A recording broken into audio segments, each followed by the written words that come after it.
دعویٰ کرتے ہیں پوچھو مجھ سے پوچھو، اس سے پہلے کہ تم فاقد ہو جاؤ، اس سے پہلے کہ تم مر جاؤ، اس سے پہلے کہ تم برباد ہو جاؤ۔ تفقدونی کا یہ بھی ترجمہ ہے۔ کسی نے پوچھا جناب مولا کائنات سے، یا علی آپ کے نزدیک سب سے بڑی فضیلت کیا ہے؟ ہم تو آپ کے فضائل بہت پڑھتے ہیں، ہمارے ذہن میں فلاں فضیلتیں ہیں، آپ بتائیے آپ کے نزدیک سب سے بڑی آپ کی کیا فضیلت ہے؟ تو سورہ مبارکہ رات کی آخری آیت تلاوت فرمائی، فرمانے لگے میری سب سے بڑی فضیلت یہ ہے کہ اللہ نے مجھے اپنے ساتھ گواہ رسول بنایا ہے۔ من عندہ علم الکتاب، اور اس میں عنوان یہ ہے کہ وہ میرے ساتھ گواہ رسول ہے۔ رسول تمہاری رسالت پر وہ گواہ ہے میرے ساتھ کہ جس کے پاس علم الکتاب ہے۔ علم کو بنیاد فضیلت قرار دے رہے مولا۔ سچ بولنے کا تصور ممکن ہی نہیں ہے جب تک کہ علم کا تصور نہ ہو۔ جو جتنا بڑا عالم ہوگا اتنا ہی اس کی صداقت ثابت ہوگی۔ جو آج کا نظریہ کل تبدیل کر دے اس کے علم کی کمزوری تھی۔ جو اپنے خیالات کو تبدیل کر لے ماننا پڑے گا کہ اس کی معلومات کی کمی تھی۔ لیکن جس کے پاس معلومات بھرپور ہوتی ہے، اس کی رائے بھی اچھی ہوتی ہے، اس کا مشورہ بھی اچھا ہوتا ہے، اس کا فیصلہ بھی اچھا ہوتا ہے۔ اور یہی قاعدہ قانون ہمیں اپنے اداروں میں، اپنے ممالک میں، اپنے تمام تر متعلقہ تنظیموں میں اور اداروں میں رکھنا ہوگا۔ جو زیادہ معلومات رکھے اسی کو حق ہے کہ فیصلہ بھی وہی کرے۔ سبحان اللہ، سبحان اللہ۔ اگر یہ پیمانہ بنا لیا جائے کہ وہ فیصلہ کرے جس کے پاس معلومات زیادہ ہے۔ صلوات پڑھیں محمد و آل محمد۔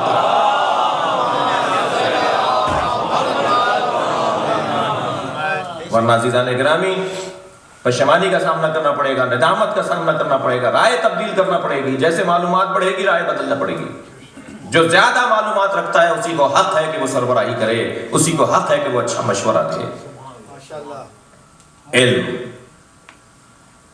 لیکن علم کافی نہیں ہے جب تک کہ علم کے ساتھ سمجھ نہ ہو۔ علم اور ہے، سمجھ اور ہے۔ اگر میں اسے ٹیکنیکی زبان میں کہہ دوں تو علم اور ہے، فقہ اور ہے۔ ہر عالم فقیہ نہیں ہے مگر ہر فقیہ عالم ہے۔ اور علم کے لیے یہ ضروری بھی نہیں ہے کہ میٹرک تک پڑھیں گے تو یہ پڑھے لکھے شمار ہوں گے۔ ایک لمحے میں بھی آ سکتا ہے، ایک لمحے میں بھی آ سکتا ہے، ایک لمحے میں بھی دروازہ کھل سکتا ہے۔ علم ذاتی طور پر صاحب کمال نہیں ہے جب تک کہ فقہ نہ ہو، یعنی سمجھ نہ ہو۔ اگر علم سمجھ عطا نہیں کر رہا، اگر علم فقہ عطا نہیں کر رہا، اگر علم سمجھداری عطا نہیں کر رہی تو وہ معلومات کا ذخیرہ ہوگا، علم نہیں ہے۔ وہ علم کون سا ہے جس کے لیے کہا گیا ہے کہ العلم نور؟ وہ کون سا علم ہے؟ علم کی تعریف کی ہے نا معصوم نے، معصوم فرمانا ہے العلم نور، علم نور ہے۔ وہ کون سا نور؟ وہ کیا ہے جو نور ہے؟ وہ ہے فقہ، وہ ہے سمجھ، وہ ہے گہرائی، وہ ہے حقیقت تک رسائی۔ علم کے ذریعے سے، اپنی معلومات کے ذریعے سے حق تک پہنچنا۔ بڑے بڑے دانشور دکھائی دیں گے، بڑے بڑے پڑھے لکھے دکھائی دیں گے اور سمجھ ان کی زیرو ہوگی۔ تھوڑی سی بات کرنے کے بعد معلوم ہوگا کہ ان کو تو کچھ سمجھ ہی نہیں ہے۔ ہم ایک جگہ مجلس پڑھنے جا رہے تھے، کہنے لگے مولانا سارے یہاں پر فوجی افسران آئیں گے مجلس میں، ذرا سنبھل کے پڑھیے گا۔ تو میں نے کہا بھائی انہیں دینی علم کتنا ہے؟ میں کون سا فوج کی جو معلومات ہے وہ اس کا لیکچر دینے جا رہا ہوں جو گھبراؤں؟ ان کا تو دینی علم تو نہیں ہے ان کے پاس۔ یہ ڈاکٹر ہوں گے، میں کب کون، میں طب کے اوپر کون سی تقریر کرنے جا رہا ہوں؟ ہاں ڈاکٹروں کے سامنے اگر طب پہ تقریر ہو رہی ہو تو مجھے گھبرانا چاہیے کہ بھئی میرا موضوع نہیں ہے، مجھے ذرا سنبھل کے بولنا پڑے گا۔ لیکن جو میں بات کرنے جا رہا ہوں اس کے بارے میں تو یہ جاہل ہے۔ یہ ڈاکٹر اپنی جگہ ہوں گے، یہ فوجی افسران اپنی جگہ پر ہوں گے، لیکن جو علوم آل محمد ہیں وہ کچھ اور ہیں۔ جی ایک سے لے کے 10 تک عربی میں گنتی آتی نہیں ہے، روب جھاڑ رہے ہیں ہمارے اوپر۔ صلوات پڑھیں ذرا محمد و آل محمد۔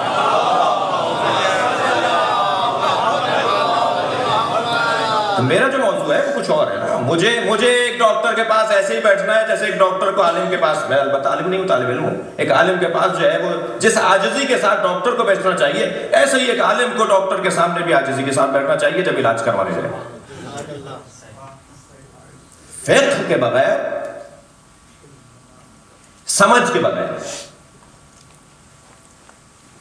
وَمَا كَانَ الْمُؤْمِنُونَ لِيَنْفِرُوا كَافَّةً فَلَوْلَا نَفَرَ مِنْ كُلِّ فِرْقَةٍ مِّنْهُمْ طَائِفَةٌ لِيَتَفَقَّهُوا فِي الدِّينِ وَلِيُنذِرُوا قَوْمَهُمْ إِذَا رَجَعُوا إِلَيْهِمْ لَعَلَّهُمْ يَحْذَرُونَ.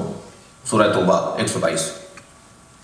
سب کو جہاد پر جانے کی ضرورت نہیں ہے. یہ کیا ہو گیا؟ اللہ کہہ رہا ہے یہ کیا ہو گیا کہ سب جہاد پر نکل پڑے؟ سب جہاد کرنے نہیں جائیں، کچھ جہاد کرنے جائیں اور کچھ علم حاصل کرنے جائیں. سب اگر جہاد پر چلے جائیں گے اور علم حاصل کرنے نہیں جائیں گے تو معاشرہ غیر متوازن ہو جائے گا. اور وہ جو علم حاصل کرنے جا رہے ہیں وہ کیوں جائیں؟ لِيَتَفَقَّهُوا فِي الدِّينِ، تاکہ دین میں تفقہ حاصل کریں، دین میں سمجھ حاصل کریں. تفقہ، فقہ، سمجھ. وَلِيُنذِرُوا قَوْمَهُمْ إِذَا رَجَعُوا إِلَيْهِمْ لَعَلَّهُمْ يَحْذَرُونَ. اس کے بعد کیا ہے؟ فقہ. عزیزان گرامی، یہ جو فقہ ہے، یہ جو سمجھ ہے، یہ اگر سرا میرے ہاتھ میں آ جائے تو میرے معاشرے کی 85 بلکہ سینکڑوں الجھنیں دور ہو جائیں. جو جس کا کام ہے وہ کرے، جو جس کا کام نہیں ہے وہ اس کے حوالے کر دے جس کا کام ہے. آپ جس ملک کے اندر رہتے ہیں وہاں تو یہ بات منتقل کرنا بہت آسان ہے کہ یہاں جس کا شعبہ نہیں ہوتا اس میں وہ دخالت نہیں دیتا. پچھلے دنوں میرا اتفاق رہا، گھر میں کچھ مشکل تھی، آغا خان ہسپتال میں 20-25 دن جانا آنا رہا. آنکھ والا ڈاکٹر دل والے ڈاکٹر کے بارے میں ہاں ہوں بھی نہیں کرتا. مثلا دل والے ڈاکٹر کے سامنے ہم نے آنکھ والے ڈاکٹر کا مشورہ رکھ دیا کہ حضور انہوں نے یہ فرمایا، آپ کیا فرماتے ہیں ڈاکٹر صاحب بتائیے. کہتا نہیں میں اس میں ہاں بھی نہیں بولوں گا، ہوں بھی نہیں بولوں گا، میں اشارہ بھی نہیں دوں گا، میرا موضوع ہی نہیں ہے. جبکہ معلومات اس کے پاس ہوگی یقیناً، لیکن وہ دوسرے شعبے کے اندر، جبکہ دونوں طبیب ہیں، وہ دوسرے شعبے میں دخالت ہی نہیں دے رہا. یہ دین اتنا غریب کیسے ہے؟ جو چاہتا ہے رائے دینے کے لیے آمادہ ہو جاتا ہے. صلوات پڑھے محمد و آل محمد. بھائی جب تک فقہ مجھے حاصل نہیں ہوگی دین کے اندر میں کیسے رائے دوں گا؟ کیسے ممکن ہے؟ ہم ایک جگہ بیٹھے ہوئے تھے، جوانوں نے ہمیں سوال کر لیا مولانا تقلید کے بارے میں فرمائیے. ہم نے کہا تقلید کرنا بہت بری بات ہے. شاید معاشرے کے برے کاموں میں سے ایک کام تقلید کرنا ہے، اس لیے کہ تقلید کرتا ہی وہ ہے جو مجبور ہو، اور مجبور ہونا اچھی بات نہیں ہے. کوئی اچھی بات ہے مجبور رہیں، زندگی گزاریں مجبور بن کے. ہمارے پاس معلومات ہونی چاہیے، سب کو فقیہ ہونا چاہیے. پہلی بات تو یہ ہوگی سب کو عالم ہونا چاہیے، سب کو فقیہ ہونا چاہیے. یہ کوئی اچھی بات نہیں ہے، بہت اچھی بات نہیں ہے، بری بات ہے تقلید کرنا. سب کو عالم ہونا چاہیے، سب کو فقیہ ہونا چاہیے، سب کو مجتہد ہونا چاہیے. کر بھی نہیں سکتے، مانیں گے بھی نہیں. یہ کون سی بات ہے بھائی؟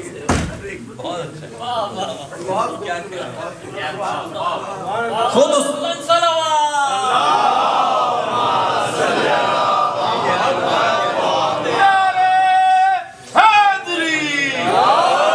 ہمارے ڈاکٹر صاحب بیٹھے تھے، بچوں کو ہم سب ان کے سوالات کے جوابات دے رہا تھا، تو ڈاکٹر صاحب بیٹھے تھے، وہ کہنے لگے مولانا کیا؟ انہیں بتا رہے تھے میں تو تقلید مانتا ہی نہیں ہوں. میں نے کہا ڈاکٹر صاحب کیوں نہیں مانتے؟ کہنے لگے پڑھا لکھا آدمی ہوں، ڈاکٹر ہوں، پڑھا لکھا آدمی ہوں. میں نے کہا انہیں کیسے سمجھاؤں کہ ہم تقلید میں جو بات کر رہے تھے وہ میڈیکل کے بارے میں تھوڑی کر رہے تھے. تھوڑی دیر بعد میں نے کہا ڈاکٹر صاحب ذرا ایک مشورہ دے دیجیے. جب موضوع تبدیل ہوا میں نے کہا ڈاکٹر صاحب مشورہ دیجیے، میرے گھر میں اگر کوئی بیمار ہو جاتا ہے تو میں ڈاکٹر سے رجوع نہیں کرتا. وہ جو بچی ہوئی دوائیاں رکھی ہوئی ہوتی ہیں، ہر گھر میں ایک ڈبہ بنا ہوا ہوتا ہے، تو میں اس میں سے کچھ نہ کچھ سمجھنے کے بعد کوئی نہ کوئی دوا استعمال کر لیتا ہوں. ڈاکٹر کو نہیں دکھاتا. کہنے لگے بڑا خطرناک کام کرتے ہیں آپ، بہت بڑا حادثہ ہو سکتا ہے. میں نے کہا نہیں ڈاکٹر صاحب پڑھا لکھا ہوں، سمجھ لیتا ہوں. کہنے لگے بغیر طب پڑھے ہوئے آپ کیسے سمجھ لیتے ہیں؟ میں نے کہا جیسے بغیر دین سمجھے پڑھے ہوئے آپ دین سمجھ لیتے ہیں. ممکن نہیں ہے. صلوات پڑھے ذرا محمد و آل محمد.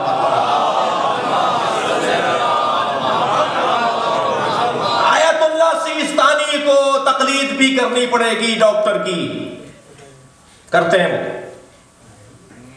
آیت اللہ خامنائی بھی تقلید کرتے ہیں ایک ڈاکٹر کی، اور ڈاکٹر کو تقلید کرنی پڑے گی عالم دین کی. ہر ایک کا لینا شعبہ ہے. یہ دو دو چار کی باتیں ہیں، تقلید پر کوئی دلیلوں کی قائم کرنے کی ضرورت نہیں ہے. اور الحمدللہ آپ جس ملک میں رہتے ہیں، جس ماحول میں رہتے ہیں، وہاں تو یہ پریکٹس میں ہے، دوسرے کے شعبے میں دخالت نہیں دو. میرا شعبہ نہیں ہے، مجھے دخالت ہی نہیں دینا چاہیے. بہت موٹی سی باتیں ہیں. ایک دوست ملا مجھے بہت پیار ہے اپنے ان ماتمیوں سے، کیونکہ خاندانی طور پر میں ماتمی ہوں، عزادار گھرانے سے تعلق ہے الحمدللہ ہمارا. خاندانی طور پر نسل بعد نسل سوس خان ذاکر ماتمی چلے آ رہے ہیں. میرے ابا اب بھی تقریباً 80 سال کے ہیں، حلقے میں لگ کے ماتم کرتے ہیں، اور میں بھی حلقے میں لگ کے ماتم کرنے کو سعادت سمجھتا ہوں. جی بہت شخصیات یہاں تشریف فرمائے، وہ جانتے ہیں. اور مجھے بتانے کی یہ ضرورت نہیں ہے کہ اپنی کوئی صفائی پیش کرنی ہے، ضرورت ہی نہیں ہے ان باتوں کی. امام حسین خوش ہو جائیں، بس یہ بہت بڑا کارنامہ ہے. جی بات اتنی ہے کہ ایک مجھ سے ماتمی کہنے لگا، مولانا میں تقلید نہیں کرتا. میں نے کہا کس نے تمہیں کہا ہے نہیں کروں؟ کہنے لگا ہمارے سنگت کے بڑے نے کہا ہے، ہمارے بابا نے کہا ہے. میں نے کہا یہ تقلید کر رہے ہو نہیں کر رہے تم؟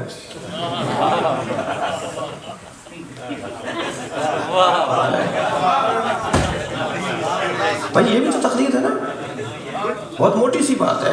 بھائی کسی کے کہنے پر تم عمل ضرور کر رہے ہو جسے تم بڑا سمجھتے ہو. بس موٹا سا فرق ہے، کوئی سیستانی صاحب کو بڑا سمجھتا ہے، کوئی خامنائی صاحب کو بڑا سمجھتا، تم بابا کو بڑا سمجھتے ہو. بڑا تو ماننا پڑے گا. کسی کو صلوات پڑھیں محمد والے.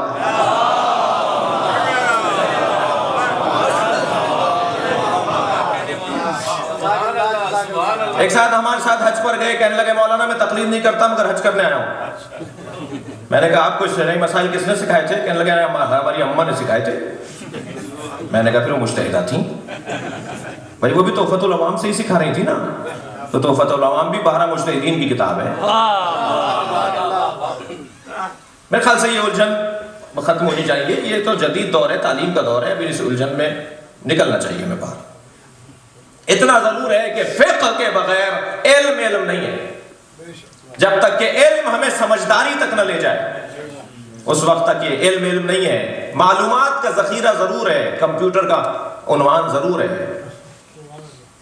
کیونکہ علم 2 اور 2 4 کہ جمع اور تفریق اور ضرب کو کہا جاتا ہے اگر اس کے ذریعے فقہ حاصل ہو رہی ہے.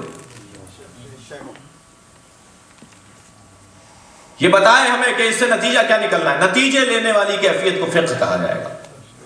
اور عزیزان گرامی اگر بغیر فقہ کے علم حاصل ہو، بغیر سمجھ کے علم حاصل ہو تو معاشرے میں فساد بھی پھیل سکتا ہے. اپنی سمجھ پر عمل کرنے کو فقہ نہیں کہتے، علم کے بتائے ہوئے دستور اور رستوں پر عمل کرنے کو فقہ کہا جاتا ہے. اور اگر اپنی سمجھ کے مطابق فیصلہ کرنا شروع کر دیا تو معاشرہ تباہی کی طرف چلا جائے گا، جسے قیاس کہا جاتا ہے. قیاس معاشرے کا سب سے بنیادی مسئلہ ہے کہ جو معاشرے میں فساد پھیلاتا ہے. جو مجھے اچھا لگ رہا ہے اسے دین میں داخل کر لوں، جو مجھے اچھا لگ رہا ہے اسے دین کا حصہ بنا دوں، اس لیے کہ میں دیندار ہوں، مذہبی ہوں، دیندار ہوں. میں جو کروں گا دین کے عنوان سے کروں گا، میرا ٹائٹل دین ہی ہوگا، میرا عنوان زندگی دین ہوگا. جو مجھے اچھا لگ رہا ہے اسے میں دین کا حصہ بنا لوں. میرے اچھے لگنے اور نہ لگنے سے دین کا جزء قرار دینا لازم نہیں ہے. توجہ چاہوں گا، ورنہ مشکلات ہو جائیں گی، پریشانیاں ہو جائیں گی، الجھنیں ہو جائیں گی. یہ کوئی غالب کا اور جوش کا مصرع نہیں ہے کہ جس پہ مصرع لگا دیا جائے. یہ دین ہے، اس کا ایک ایک دستور معصور ہے، ایک ایک دستور منقول ہے. ایک جانب ہم کہتے ہیں ائمہ ہمیں قیامت تک کے سارے مسئلوں کا حل دے کر گئے.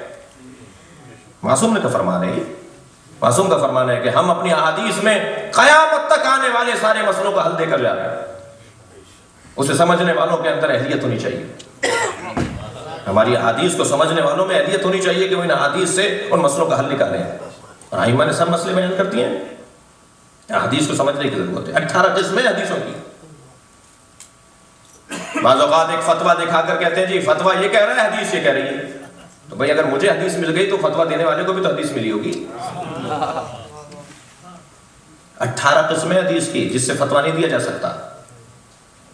ہر حدیث کی قسم سے فتویٰ نہیں دیا جا سکتا. یہ ہم پر ان بزرگوں کا احسان ہے، ان کی مہربانی ہے، ورنہ ہم سب کو تحقیق کرنا ضروری ہے. اور جو مجھے اچھا لگا میں اسے جزو دین بنا لوں، یہ کارنامہ نہیں ہے. یہ کہیں جا کے بند گلی میں کھڑا کر دے گا.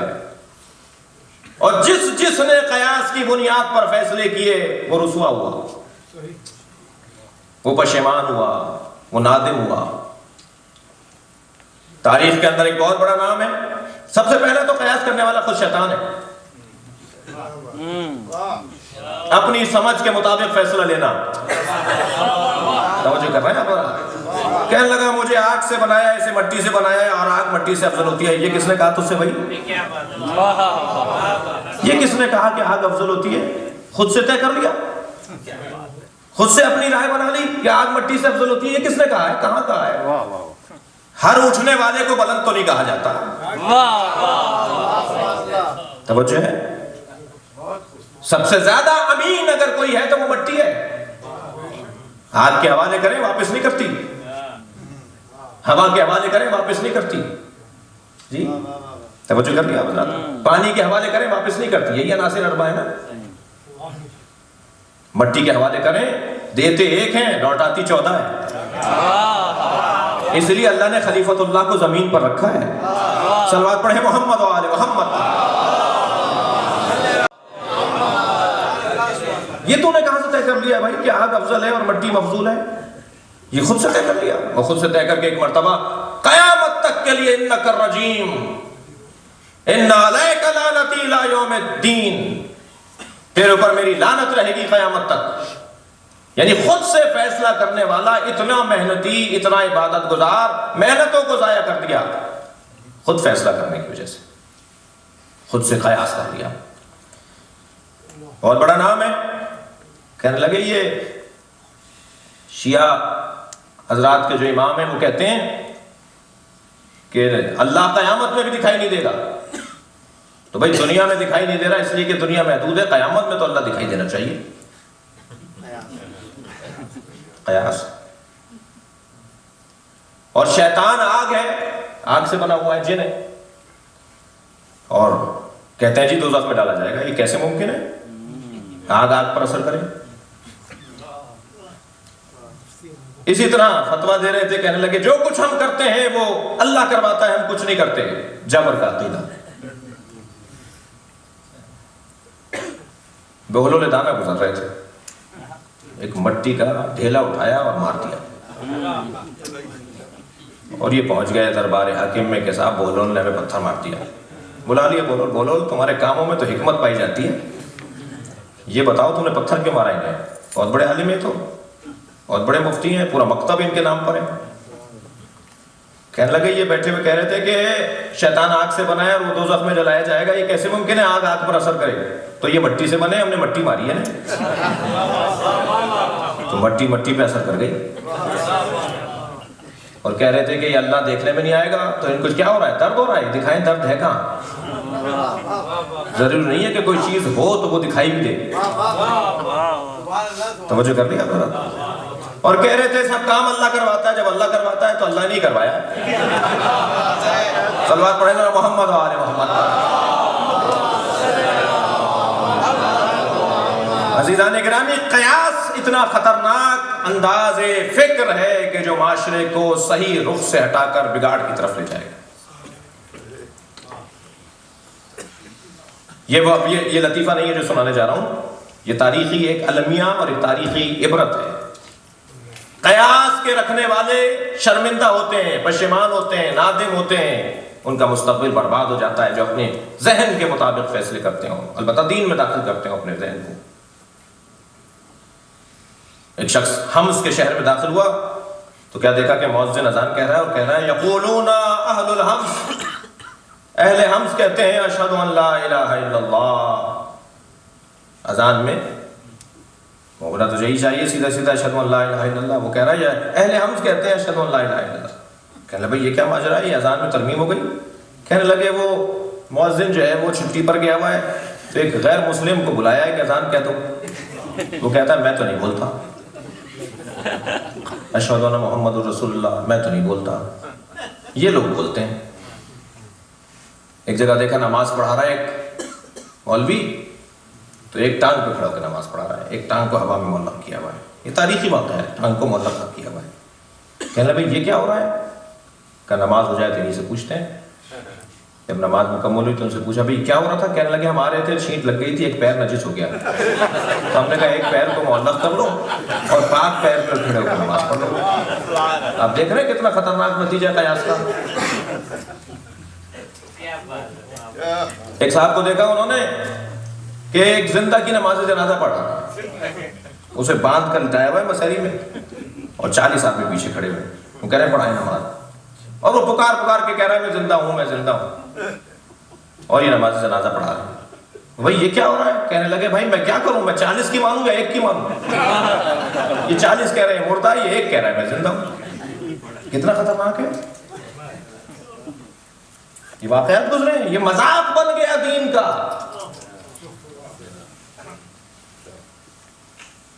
اس نے داڑھی نہیں رکھی ہوئی تھی، انتقال ہو گیا، اب اس کی میت پہ حد جاری ہوگی. ہوا نا افغانستان میں، میت پر حد جاری ہو رہی ہے، مردہ کے اوپر حد جاری ہو، کوڑے مارے. بھائی کیا کر رہے ہو؟ یہ کہنے سے داڑھی نہیں رکھی ہوئی تھی، اس پہ حد جاری ہوگی. زندہ مل جاتا تو ہم زندگی میں مارتے، اب ہمیں بلائی مردہ آئی تو وہ کوڑے جاری ہو لگائے جا رہے ہیں اس کو. دیکھ رہے ہیں نا آپ کیا نتیجے ہیں. اگر قیاس کی بنیاد پر فیصلے ہوں گے تو دین کا مذاق بنے گا. خدا کے لیے میں اپنے محترم سننے والوں کی توسط سے، پوری دنیا میں اس وقت یہ مجلس جا رہی ہے، خدا کے لیے دین میں اپنی پسند کو شامل کرنا یہ تشیع کی نشانی نہیں ہے. صلوات پڑھے محمد و آل محمد. ہم پابند خدا و رسول اہل بیت ہیں، جو انہوں نے دیا اسی کے اوپر رہنا ہے، اسی کو مضبوط کرنا ہے، اسی کو آگے بڑھانا ہے. علم کے بغیر اور فقہ کے بغیر، سمجھ کے بغیر، تفقہ کے بغیر کسی چیز کا کوئی فائدہ نہیں. اور الحمدللہ یہ مجلس اعزا فقہ بڑھانے کی جگہ ہے، سمجھ بڑھانے کی جگہ ہے. یہاں اینکیں تبدیل ہوتی ہیں، یہاں وہ دکھایا جاتا ہے جو ہوتا ہے. ایک بہترین عالمی یونیورسٹی کا ایک کیمپس ہے یہ امام بارگاہ. امام حسین نے جس عالمی یونیورسٹی کی بنیاد رکھی تھی اس کی ایک کلاس یہاں ہو رہی ہے، اور بڑے عقیدت سے آ کر بیٹھے ہیں. کوئی زبردستی نہیں لایا، کوئی ایڈمیشن کے لیے فیس نہیں دینی، البتہ تعاون ضرور کرنا ہے. امام بارگاہ ادارے ایسے نہیں چلتے. لیکن یہاں کوئی پابندی نہیں ہے کہ کوئی نہیں دے گا تو وہ نہیں بیٹھ سکتا، ایسا تو نہیں ہے. اتنا تو طے ہے. بڑی عقیدت کے ساتھ ہمیں اپنے گھروں کے اندر نیچے بیٹھنے کی عادت نہیں ہے، لیکن جیسے ہی فرش اعزا پر آ کر بیٹھتے ہیں ہم خاکسار ہو جاتے ہیں. ہم خاکسار ہو جاتے ہیں زمین پر بیٹھنے والے. نظام تعلیم بھی حسین دے رہے ہیں اور نظام تربیت بھی دے رہے ہیں. قیامت تک یہ امام بارگاہ نظام تعلیم کا بھی ذریعہ ہے اور نظام تربیت کا بھی ذریعہ ہے. اللہ کو سب سے زیادہ بری عادت اگر کوئی لگتی ہے تو وہ ہے تکبر. اسے تکبر پسند نہیں ہے، لیکن مجلس اعزا میں بیٹھنے والا نیچے بیٹھ کر تکبر مٹاتا ہے، غرور مٹاتا ہے، اپنی میں ختم کر دیتا ہے. اس سے بہتر کوئی نظام تعلیم و تربیت نہیں ہے. ہم ایک جگہ سے گزر رہے تھے، رستے میں سانپ بیٹھا ہوا تھا. مثال تکرار کر رہا ہوں. بڑھتے ہوئے پیر رک گئے. ہم نے کہا صاحب یہ موذی حملہ کرے گا. لوگ کہنے لگے دیکھو مولانا کو بڑی شجاعت کی باتیں کرتے ہیں. سانپ کو دیکھ کے ڈر گئے. اب ہم سوچنے لگے کہ ان کے چڑھانے میں آئے. بہت پرانا دستور ہے، چڑھا کر بہت سے لوگ پیچھے سے گم ہو جاتے ہیں. ہم ان کے چڑھانے میں آئے یا عقل مندی کا ثبوت دیں. ابھی یہی سوچ رہے تھے، ایک بچہ برابر میں آ کے بیٹھا، کہنے لگا مولانا یہ پلاسٹک کا ہے. ہم نے اسی سانپ پر پیر رکھا اور گزر گئے. یہ پہلے پیر رکے کیوں تھے، پھر پیر اٹھے کیوں؟ جملہ محسوس کریں گے. جب حقائق روشن ہو جاتے ہیں تو اقدامات بھی تبدیل ہو جاتے ہیں. ساری دنیا جس یزید سے ڈر رہی تھی، حسین اس کی حقیقت کو جانتے تھے. صلوات پڑھے محمد و آل محمد.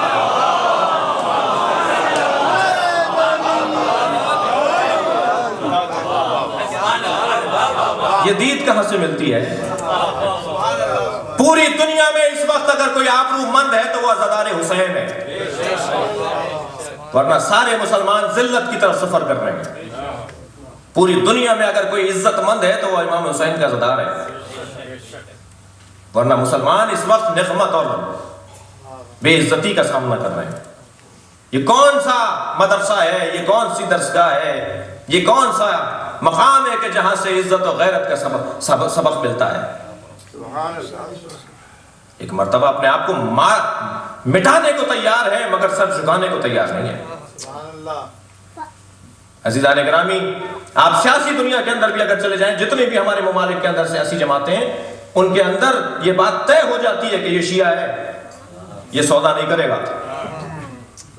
معمولاً ایسا ہی ہے، اکا دکا کے اوپر فیصلہ نہیں کر رہے ہیں، معمولاً ایسا ہی ہے۔ وہاں بھی یہ نہ کہا جائے کہ یہ بچہ بیٹھا ہے اس کے اوپر کوئی اثر نہیں ہوگا، یہ بچہ اثر لے کر جائے گا۔ کون کہتا ہے ہمارے کردار کی کمزوری ہے؟ ہم دوسروں سے نماز بھی زیادہ پڑھتے ہیں، ہم دوسروں سے روزے بھی زیادہ رکھتے ہیں، ہم دوسروں سے حاجی بھی زیادہ ہے۔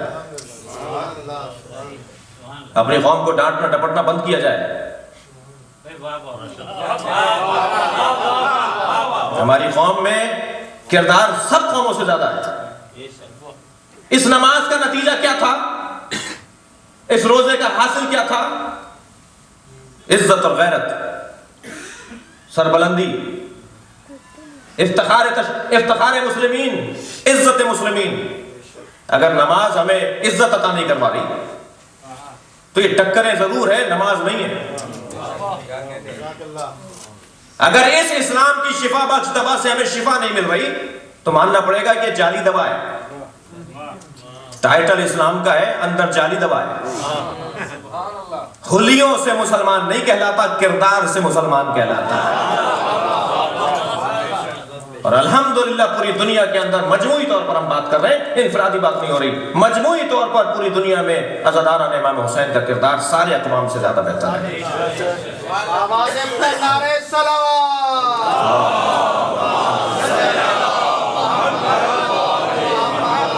عزت اور آبرو مندانہ زندگی گزارنے والے لوگ ٹھیک ہے، جو اس طرح سے جیتے ہیں انہیں اس طرح سے مرنا بھی پڑتا ہے۔ کب تک مریں گے؟ جب تک یہ عالی مدد بول رہے ہیں۔ کب تک مریں گے؟ جب تک چھتوں پہ علم لگے ہوئے۔ کب تک مریں گے؟ جب تک اذانوں میں علی اللہ بولی جا رہی ہے۔ کب تک مریں گے؟ جب تک کالے کپڑے پہن رہے ہیں۔ کسی نے زبردستی کہا ہے کہ عزاداری کریں؟ ہم دل سے کر رہے ہیں نا، شوق سے کر رہے ہیں، آبا و اجداد کی دی ہوئی امانت ہے نا۔ زبردستی تو ہم سے کوئی نہیں کروا رہا، ہم اپنے شوق سے اور پیار سے یہ کام کر رہے ہیں، تو پھر قربانی کے لیے بھی تیار رہیں۔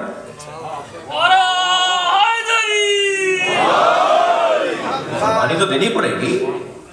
کہنے لگے صاحب فلاں لوگ ہیں جو شیشمانوی ہیں ہمارے ساتھ، انہیں تو کوئی نہیں مار رہا، اللہ نہ کرے انہیں کوئی مارے، کسی کو بھی کوئی نہیں جانا چاہیے اس طرح سے۔ لیکن بھائی وہ روڈ پر ماتم نہیں کرنے آتے۔ آپ روڈ پہ بھی ماتم کرنا چاہتے ہیں اور کہیں دشمنی بھی کوئی نہ کرے ہم سے، یہ تو ہونا ہے، یہ تو طے شدہ ہے۔ ہم موسوی ہیں، حضرت موسیٰ کے پیروکار ہیں نا، ہر نبی کے پیروکار ہیں نا ہم۔ حضرت موسیٰ نے کیا کہا تھا؟ یا اللہ بتا تیری خاطر کس سے جا کر لڑوں؟ ملت جعفریہ دشمنیاں مول لینے والی ملت کو کہا جاتا ہے۔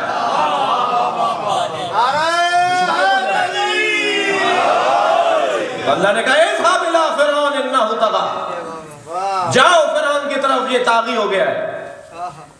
معلوم یہ ہوا کہ اللہ کی خاطر لڑنا یہ انبیاء کرام کا شیورہ ہے۔ یہ ہم لڑائی تو کر رہے ہیں، ایک مسلسل جہاد ہے۔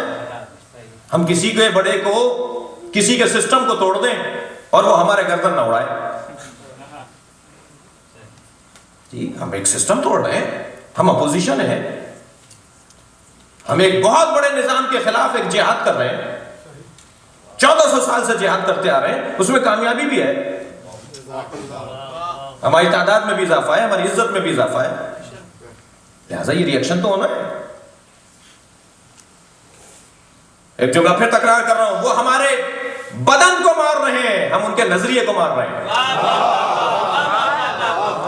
دشمن ہمیں مار کر مضطرب ہے، ہم مر کے مطمئن ہیں۔ صلوات پڑھیں محمد و آل محمد۔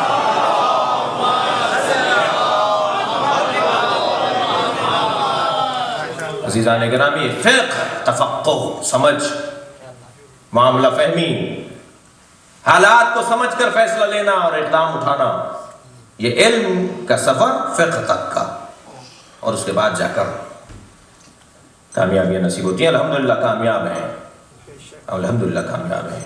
ہم نفس مطمئنہ کے ماننے والے ہیں، اس لیے ہمیں امام حسین کو دیکھنا ہے، وہ جیسا چاہیں گے ایسا ہوگا۔ امام ہمیں عزادار دیکھنا چاہتے ہیں۔ بھائی حسین، جناب زینب فرما رہی ہیں میرا دل بیٹھا جا رہا ہے، بی بی شب عاشور غش کھا گئی تھی، دوڑتی ہوئی ایک بی بی آئی امام حسین کے پاس، زینب بے ہوش ہو گئی ہے۔ امام پہنچے، اپنی بہن کے سرحانے سورہ شفا تلاوت فرمائی، جناب زینب نے آنکھیں کھول دی، دیکھا بھائی باہر سرحانے بیٹھے، فرمایا بہن زینب کیا بات ہے؟ کہا میرا دل بیٹھ رہا ہے، کل جو روز عاشور آنے والا ہے کیا ہوگا کل؟ اتنا بڑا لشکر، یہ تلواریں تیز کرنے والے لوگ، اور ہمارے پاس تو چند لوگ ہیں، یہ کل مار دیں گے، یہ سب کچھ ختم ہو جائے گا۔ تو جملہ کہا تھا امام حسین نے، نہیں بہن، یہ کل ہمیں مار دیں گے، اس جگہ ہمارا مزار بنے گا اور لوگ دور دور سے میری قبر کو دیکھنے آئیں گے، ہمارا مزار لوگوں کے لیے ہدایت بن جائے گا، یہ کربلا لوگوں کے لیے رہنما بن جائے گی، یہ وقت گزر جائے گا، یہ مصیبت گزر جائے گی۔ سلام ہو زینب کبریٰ پر، بڑا جگر تھا اس بی بی کا، بڑا حوصلہ تھا جناب زینب کا۔ 3 یا 4 سال کا سن ہے بی بی کا۔ نبی نے دروازے پر آ کر سلام کیا، بی بی نے دروازہ کھول دیا۔ نبی جیسے امام حسین سے پیار کرتے ہیں ایسے نواسی سے بھی پیار کرتے ہیں۔ آگے بڑھ کر پیشانی کا بوسہ دیا، زینب نانا میں نے خواب دیکھا ہے، مجھے خواب کی تعبیر بتا دیجئے۔ صبح کا وقت ہے، فجر کی نماز کے بعد کا واقعہ ہے۔ حضرت فرمایا زینب کیا واقعہ، کیا خواب دیکھا ہے؟ کہا نانا میں نے خواب دیکھا ہے میں بیابان میں اکیلی ہوں، اور نانا تیز آندھی چل رہی ہے، میرے پیر زمین سے اکھڑ رہے ہیں، میں نے قریب ایک درخت کو دیکھا، میں اس درخت سے جا کے سہارا لیتی ہوں، کچھ دیر کے بعد وہ زمین سے اکھڑ جاتا ہے، پھر میں نے ایک اور درخت دیکھا، میں نے پھر اس کا سہارا لیا، نانا وہ درخت بھی زمین سے اکھڑ گیا، تیز آندھی تھی۔ نانا پھر ایک اور تیسرا درخت دیکھا، میں نے اس کا سہارا لیا، مگر ایک جھونکا آیا، وہ تیسرا درخت بھی زمین سے اکھڑ گیا۔ سنیں گے رونے والوں؟ بی بی فرماتی ہے نانا اگر یہ خواب مکمل ہو گیا ہوتا تو آپ کو زحمت نہ دیتی۔ نانا میں نے دیکھا میرے سر سے چادر اتر گئی۔ نبی کی آنکھوں میں آنسو تھے، فرمانے لگی زینب تمہارے 3 سہارے ہیں، تمہارا بابا علی، تمہارا بھائی حسن، تمہارا بھائی حسین تمہارا سہارا ہے، ایک ایسا بیابان ہوگا جہاں تمہارے سر سے چادر اترے گی، وہ کربلا کا بیابان۔ رونے والوں ذرا تصور تو کیجئے، جو زینب کبھی اپنے بابا کے سامنے بغیر چادر کے نہ آئی ہو، جو زینب کبھی اپنے بھائیوں کے سامنے بغیر چادر کے نہ آئی ہو، جب عصر عاشور شہادت حسین کے بعد جناب زینب کے سر سے چادر اتار لی گئی، وہ کیسا منظر تھا کہ ایک مرتبہ جناب فاطمہ کبریٰ کہتی ہیں کہ میں نے ایک گھوڑ سوار کو دیکھا جس کے ہاتھ میں نیزہ تھا اور وہ میری جانب بڑھ رہا تھا، اور میں اس سے پکار کے کہہ رہی تھی میں سیدانی ہوں، میں نبی زادی ہوں، میں علی کی بیٹی ہوں، میں خانوادہ پیغمبر سے ہوں، لیکن ایک مرتبہ میرے سر پر نیزے کی انی چبھی اور میں زمین کربلا پر گر گئی۔ کچھ دیر کے بعد جب مجھے افاقہ ہوا تو میں نے دیکھا میرے سرہانے پھوپھی بیٹھی ہیں، تو جناب فاطمہ کبریٰ کہتی ہیں پھوپھی اماں میرے سر پہ چادر نہیں ہے، وہ ظالم چادر اتار کر لے گیا۔ تو بی بی فرماتی ہے فاطمہ تیری پھوپھی کے سر پہ بھی چادر نہیں ہے۔ اجرکم اللہ، خدا کسی غم میں نہ رلائے سوائے غم اہل بیت میں، ہمیں رونے اور رلانے والوں میں قرار دے۔ آپ کی آوازیں بلند ہو رہی ہیں، امام جعفر صادق دعا دیتے ہیں جو اونچی آواز میں گریہ کرتے ہیں۔ امام فرماتے ہیں یا اللہ یہ میرے جد پہ گریہ کر رہے ہیں۔ امام محمد باقر رونے والوں کے لیے خصوصی دعا ارشاد فرماتے ہیں، اجرکم اللہ۔ تصور کیجئے وہ زینب کبریٰ شام غریبہ میں جب نماز مغرب کے لیے کھڑی ہوئی ہوں گی، جس بی بی نے کبھی بابا کے سامنے بغیر چادر کے حاضری نہ دی ہو، وہ اپنی زندگی کی پہلی نماز بغیر چادر کے پڑھ رہی ہیں. کیسے کہا ہوگا اللہ اکبر، یا اللہ میں نے نمازیں تو بہت پڑھی ہیں مگر یہ نماز بھی قبول کر لے. زینب کے سر پر چادر نہیں ہے اور تیری بارگاہ میں وہ حاضر ہے. اجرکم اللہ. سلام اس چھوٹی سی سینے پہ سونے والی سکینہ پر ہو جن کے ساتھ کوفہ، شام کی راہوں میں جو ظلم ہوئے ہیں ان کا بیان بہت مشکل ہے. اتنا ضرور ہے عزیزدارو کہ جناب سکینہ دل بد ہو جانے کی وجہ سے اس دنیا سے چلی گئی. وہ زندان شام میں جناب سکینہ کی شہادت، وہ زندان شام میں بی بی کی شہادت. شام کے رستے مسدود ہیں، اللہ کرے شام کے حالات بہتر ہو جائیں اور آپ ہمیشہ کی طرح بار بار بی بی کی زیارت کے لیے جائیں. راوی کہتا ہے میں نے دیکھا جب خیموں میں آگ لگ رہی تھی تو علی کی بیٹی جلتے ہوئے خیمے میں جاتی تھی اور آگ کی لپیٹیں زینب کو روک دیتی تھی، مگر زینب کبریٰ نے جہاد کیا اور جلتے خیمے میں چلی گئیں. کچھ دیر کے بعد جب باہر آئیں تو اپنی پشت پر کچھ سامان اٹھا کر لائیں اور ایک جگہ جا کے رکھ دیا. جب میں قریب جا کر دیکھتا ہوں تو کیا دیکھا کہ زین العابدین ہے جنہیں زینب اٹھا کر لے کر آئی ہیں. عزادارو جناب زینب کے لیے جلتے ہوئے خیمے سے امام سجاد کو نکالنا آسان تھا، لیکن قبر سکینہ سے جناب رباب کو اٹھانا مشکل تھا. اجرکم اللہ، اجرکم اللہ. آپ کی آوازیں بلند ہو رہی ہیں. جناب امام سجاد نے پوچھا پھوپھی اماں میری ماں رباب کہاں ہے؟ بتایا کہ رباب قبر سکینہ پر ہے. جب گئے ہیں نا امام سجاد جناب زینب کے ساتھ تو کیا دیکھا جیسے کوئی ماں اپنے بچے کو گلے سے لگائے ہوئے ہو، ایسے قبر سکینہ کو سینے سے لگایا ہوا ہے اور آواز دے رہی ہے سکینہ اٹھو قافلہ تیار ہو گیا. تمہیں وطن جانے کا بڑا خیال تھا، تم بار بار مدینے کو یاد کرتی تھی، قافلہ تیار ہے. جناب زینب نے بڑھ کر کہا بھابھی رباب چلیے محملیں تیار ہیں. فرمانے لگی زینب میرا مدینے میں کیا رہ گیا، میرا والی کربلا میں، میری بچی زندان شام میں ہے. امام سجاد جناب رباب کو اٹھا کر لے آئے اور پھر جناب رباب چلی جاتی تھی، بار بار چلی جاتی تھی. کیسے جناب رباب کو محمل پر بٹھایا، بی بی مڑ مڑ کر اپنی بچی کی قبر کو دیکھ رہی ہیں. شام کے دیہات کی عورتیں الوداع یا زینب، الوداع یا زینب کے نوحے بلند کر رہی ہیں. تو جناب زینب نے محمل سے پردہ ہٹایا اور فرمایا شام کی عورتوں مجھ پر ایک احسان کرو گی؟ شام کی عورتوں نے آواز دی زینب فرمائیں گی، زینب حکم دے گی. بی بی نے فرمایا ہماری سکینہ کو اکیلا نہ چھوڑنا، اس کی قبر پر آتے رہنا. عزادارو اب جب آپ شام جائیں اور جناب سکینہ کی قبر کو دیکھیں تو جالی سے بی بی کی قبر کو ضرور دیکھیے گا. میں نے خود اپنی آنکھوں سے دیکھا ہے جناب سکینہ کی قبر پر کھلونے پڑے ہوتے ہیں.